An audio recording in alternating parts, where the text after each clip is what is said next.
할아버지, 감사합니다. 그 말을 웃으며 하는 집안이 있고 그 말을 평생 못하는 집안이 있다. 1910년에 운명이 갈린 새 집안의 이야기. 1910년 이완용은 도장을 찍었어. 자귀를 받았고 은사금을 받았어. 전국 1800한 필지 676만 평, 여의도 면적의 5배 하고도 반. 1997년 증손자 이윤영이 부가 현동 712 평국가 상대로 소송 걸었어. 그리고 이겼어. 30억을 현금으로 챙겼어. 지금 서울 땅값으론 300억. 그 돈 들고 캐나다로 날랐어. 재판부는 말했지, 지나친 정의나 민족 감정은 법질서에 반한다고. 그게 법이래.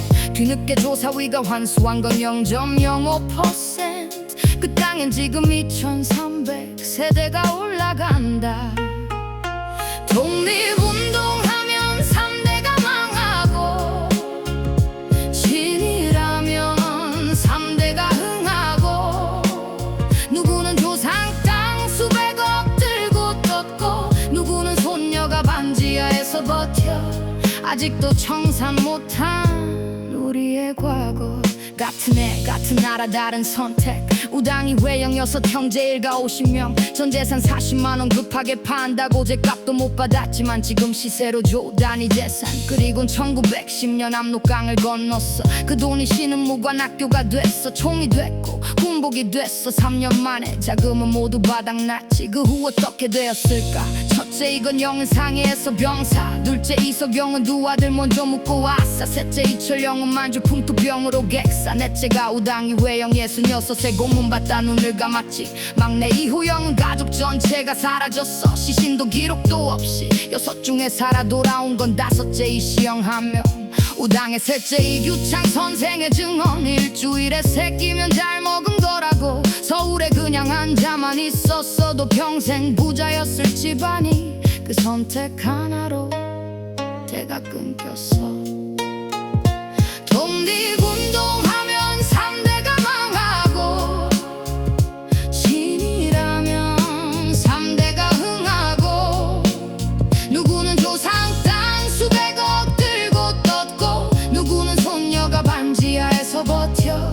아직도 청산 못한 우리의 과거.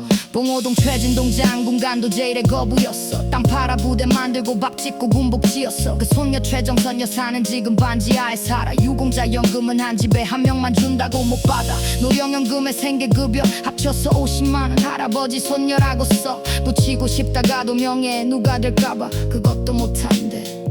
독립유공자 후손 15만 명. 넷의 셋은 월 200을 못 넘겨. 17은 대학 문턱도 못 밟았어. 1949년 반민특위가 무너졌고 2010년 조사위가 문을 닫았어. 이제야 16년 만에 다시 열지만 늦었어, 너무 늦었어. 그래도 이번엔 끝까지 갔으면 좋겠어. 그래야 다음에도 누군가 나설 테니까. 똑똑호